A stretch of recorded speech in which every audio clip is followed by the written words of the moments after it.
I just read a story this week about two brothers that were going through their recently deceased father's things in his home, and after a lifetime of collecting things, they had a lot of treasures that they had to get rid of.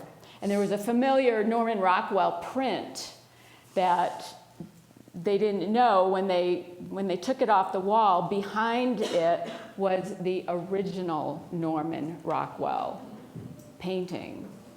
They sold it for $15 million. Behind our stuff, our facade, our borders, behind the roles that we play, behind this, inside each of us is this brilliance, this valuable being. Every one of us is valuable and brilliant and amazing, and we don't usually see it. We don't see it in ourselves, and we don't see it in others. So we're working with Roger Walsh's book, Essential Spirituality. This is week 5 of 7.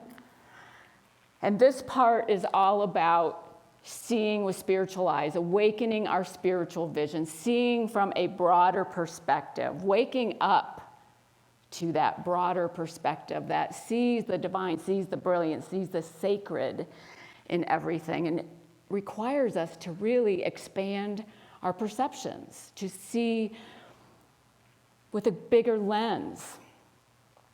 Last weekend, Kevin and I were in San Francisco, and we didn't know till we got there that the Blue Angels were there that weekend doing an air show. And so the first day, we got there Friday. The first day, we were staying at the Mark, which is in Nob Hill, and it's at the top of this hill. And we went up to the top of the Mark, to the 19th floor. And we get a window seat, and because we know the show, they're going to start practicing on Friday.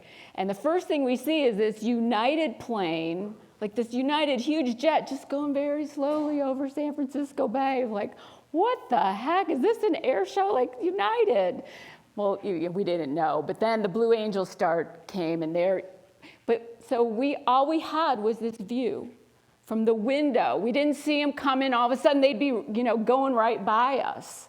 And it was pretty exciting, and we could hear it a little bit, but not like the next day, where we were outside at the coast, at the beach, and then at the bay, and we had a whole panoramic view.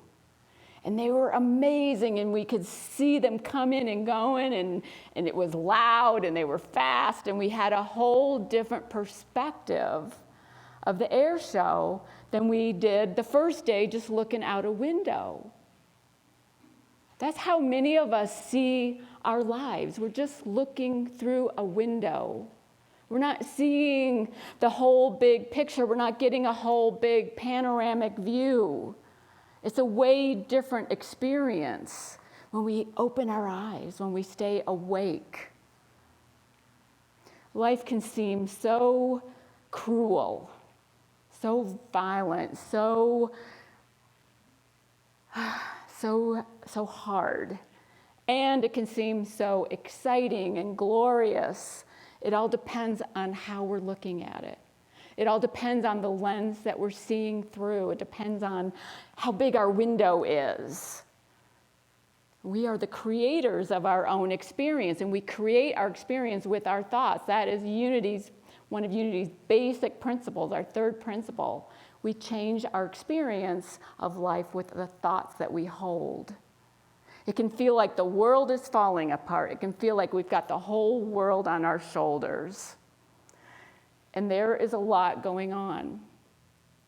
Israel and Gaza, Ukraine and Russia, Congress. I mean, there's just so much going on right now that we just don't understand and don't like and don't wish it would just be over.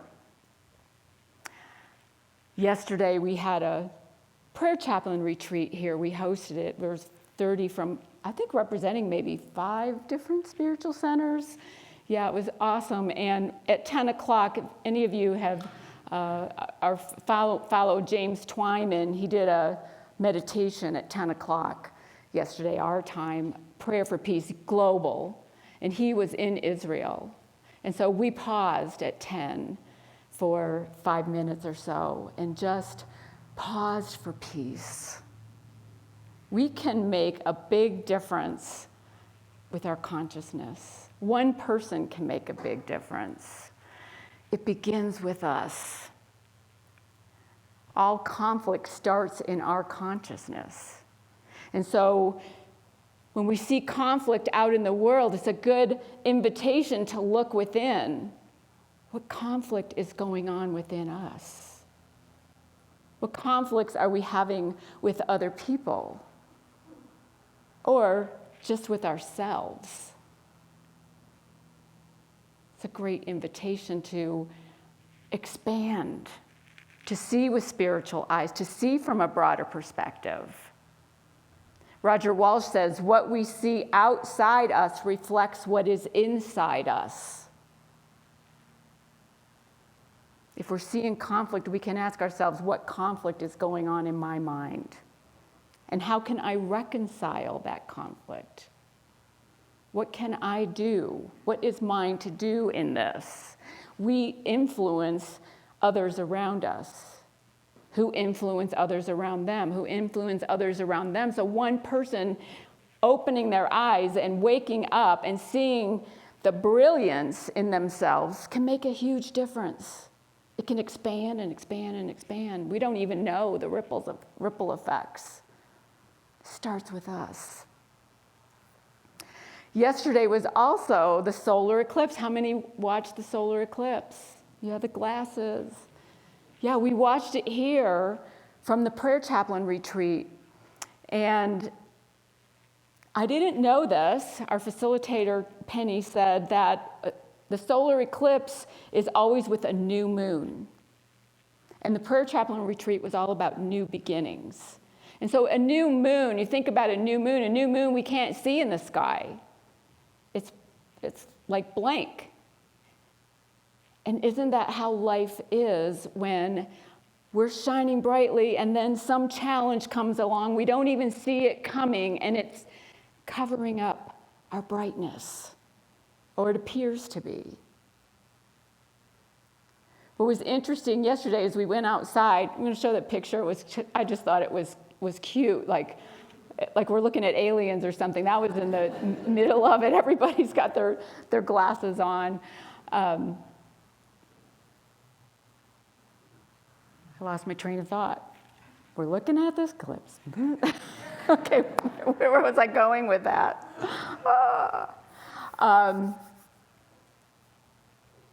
Things can come and we feel like they block out our light. But the funny thing is, as I'm looking at the sun through the glasses, when we have those filters in front of our eyes, you can't see anything else. Don't try walking around with those on. You couldn't see. But as soon as you took them off, the light was still bright. See, nothing can dim our light except our own perception of that, of whatever's going on. And it passes. It never stays. Whatever challenges we might be facing, whatever conflicts we might be going through, they don't stay. They pass. Just like the moon passed in front of the sun. This too shall pass. But it's like we have filters over our eyes most of the time. We walk around like we're blocking out our own brilliance. It's up to us to let it shine, as Robert sang about. Let it shine, let it shine. It's there inside each one of us. Roger Walsh says this, according to the great religions, we have been conditioned by decades of semi-conscious living. And these unfortunate habits have been deeply ingrained. They've been deeply ingrained in us. Conditioned by decades of this. We don't even know how much more potential we have. Eric Butterworth talks in one of his podcasts that we have all created walls in our minds to keep people away, to keep others out, to keep the good away from us. We're not conscious of it. We don't do this consciously. But then we complain that we don't have enough. And we don't have enough prosperity. We don't have enough abundance. We don't have enough sense of belonging, enough friends. But we're the ones that have created these walls, and we continue to create them because we're doing it unconsciously. Because that's our habits. And so we have an opportunity to remove those walls in our minds, to stop building them, to stop limiting ourselves. There's so much more potential in each one of us, but we don't see it. I just finished a book for my book club called Demon Copperhead. Anybody read it? It won the Pulitzer Prize with another was a co-recipient of the Pulitzer Prize for 2023. And it's an amazing story of a boy growing up in poverty in Virginia in the Appalachian Mountains and going through the foster care system and the oxycodone. And it was hard to read. And he constantly would go back to he didn't deserve. Anytime he had goodness, anytime he saw goodness, he didn't feel he deserved it. But he also had a bright light in him that that couldn't be extinguished. It just couldn't be. It's an amazing book. It's long, but what a great example of how all of us, we get so stuck in our beliefs and our ways of doing things that we forget to see more than just what's the window that's in front of us, to see more of it. I've had this scripture in my head these last few days. I'm not even sure where it came from. I had a spiritual direction session with my spiritual director on Friday, and this scripture came into my head, "The Spirit of the Lord is upon me." And this is something comes from the book of Isaiah. And it's the scripture that Jesus wrote when he went back to Nazareth to preach for the first time in the temple. And they basically threw him out of there. The Spirit of the Lord is upon me. Spirit meaning breath, and the Lord meaning our I am. The Spirit of the Lord is upon me, meaning I am alive with the Spirit. I am alive with my brilliance. I am alive with that light that is shining in me that wants to come forth. And so it's a good reminder to me to let that light out. Each one of us, the Spirit of the Lord is upon you anytime you remember who you are. That you are this bright light, that you are divine beings. We don't often see that. We need to recognize our own goodness, our own divinity. And whenever we think the Spirit of the Lord is upon me, no matter what's going on around us, we know we have this innate power to overcome it, to overcome those challenges. We have to hold a vision of the big picture of the goodness that is all around us in the midst of any challenge, and not give those challenges any more power.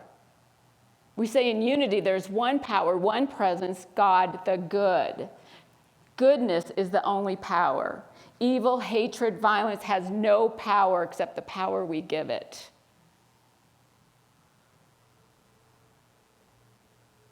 Stay focused on that one power that is you, that is in you. The Spirit of the Lord is upon you. I watched a movie on the way to San Francisco that I had downloaded from Netflix called Women Talking. Does anybody see that? Oh, powerful movie that has stayed with me, based on a true story, based on a Mennonite community in South America. And in this community, they're kind of like the Amish, where they don't use electricity or indoor plumbing or any of that. And the girls are not taught to read or write. The men are in charge. And in 2005, some men drugged the community at night and would come into the homes and abuse the women.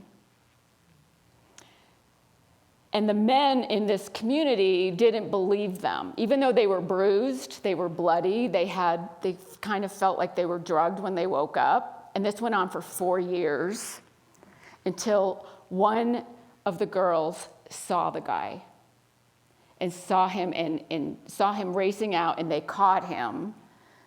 And he named names. And so they arrested these, I think, 8 men that had been doing this for 4 years. Now, the men of this community, this colony, they called it, said to the women, oh, it's you're making it up, it's demon, it's Satan doing this to you, you know. But the women had bruises. They got pregnant. They died, some of them. And so the movie is all about after the 8 men have been arrested and the men from the colony have said they're going to bail them out, and you have 2 days, women, to forgive these men when we come back. And so the movie starts there, where the women are given 2 days. And the women, for the first time in their lives, vote. They vote, are we going to stay and forgive? Are we going to stay and fight? Or are we going to leave? And all the women vote. And it ends up being a tie between staying and fighting or leaving. And it's a tie. So they select 3 families to have this conversation and decide what they're going to do. And it's incredible because you watch them progress. Every emotion is covered in this film.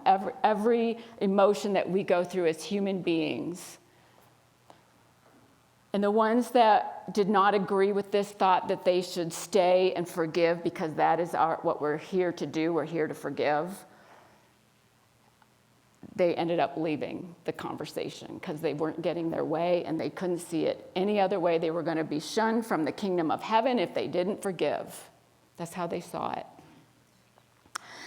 So I don't want to get too much into the movie, but it's a fascinating film about conversations, real conversations that they have with each other, real apologies and forgiveness coming out. And there's one woman that is played by Rooney Mara, I don't know if I'm getting her name right, she's pregnant, and she says, she's pregnant from one of her attackers, and she said, I love this baby. This baby is alive, and this baby is not going to be a victim. And my attacker I don't blame my attacker. My attacker is probably a victim as well of his circumstances, of his upbringing. I mean, it's incredible. So where I was going with this, they were stuck in this sameness. And this is probably the first time that they had these conversations where they opened their eyes. They kept opening this big, wide barn door. They were meeting in the barn. I kept thinking, like, they're opening the window. They're opening their minds. They're opening their eyes to see things differently. And as they had these crucial conversations, these compassionate conversations, which we're going to have here at Columbine in November, you can sign up for that. As they did that, they opened their minds and they came to a consensus. Now, one of the women, which I love, this is why I got into this story in the first place, she's talking about her horses, and she named them Ruth and Cheryl. And as she's riding a wagon with Ruth and Cheryl, She said, Ruth and Cheryl, as she was focused on the borders of the road and the ruts in the road and the things that she didn't want to run into, the wagon would rock back and forth and the horses wouldn't ride straight. But as she's focused on the vision, on what she wanted or where she wanted to go, they would go straight. We do this in life too. We get so focused on the things that are happening immediately and we lose track of where we want to go. We lose track of the bigger picture. We lose track of the goodness that is always there, always there. We need to be able to hold both the present and a vision. Not an easy thing to do. It takes practice. It takes practice. About a month ago, I went to see my eye doctor, and I've had monovision for a number of years, and I've been wearing one contact in my right eye for distance, and my left eye was good for reading. Well, my eyes kind of changed, and my left eye could no longer read. And they said, well, you could wear two contacts, put a reading contact in, right eye for distance. I'm like, I don't want to wear two contacts. And they said, well, your right eye is really good for reading. I said, well, let's switch it. So now I wear a contact in my left eye for distance, and my right eye is my reader. It's really uncomfortable. It takes time. It takes practice. But your brain can adapt. We are very adaptable creatures. We can adapt to changes. We can adapt to seeing things differently. Our brain can do this for us. It's an amazing thing. We have to be willing. We have to be determined that we're going to do that. And in this book, there are so many practices that we can do to help us see from a bigger picture, to help us see the sacred in everything. But we have to be willing. Roger Walsh says on page 201, to recognize the sacred is not so much to see new things as it is to see things in a new way. See yourself with new eyes. See the person sitting next to you with new eyes. Especially when doubt creeps in. I was just reading this article this morning that Piri sent me from the Washington Post about self-doubt. And one woman talks about how when she is experiencing self-doubt, she thinks of herself as a disco ball. And a disco ball is a lot of different imperfect pieces put together, but when they're put together, they're shiny and sparkly and bright and reflective. So we just have to think disco ball, disco ball, disco ball. Think disco ball. That you are shiny and bright and brilliant in our imperfection. And I trust me, my reforming perfectionist in me, yeah, I have a hard time with that. I put on 2 different earrings today. I noticed when I got here. The first question in your discussion questions this week is something about, when were you not mindful? Like, well, just this morning. Why is this important? Why are you here on a Sunday morning? Why do you come here? Maybe some of you come just for the coffee after the service. I don't know. And that's okay. But we're here, I think, many of us, because we want more meaning in our lives, because we want more connection, more purpose, more sense of belonging. And so we come together in community. Doesn't mean community is easy, because it's made up of people.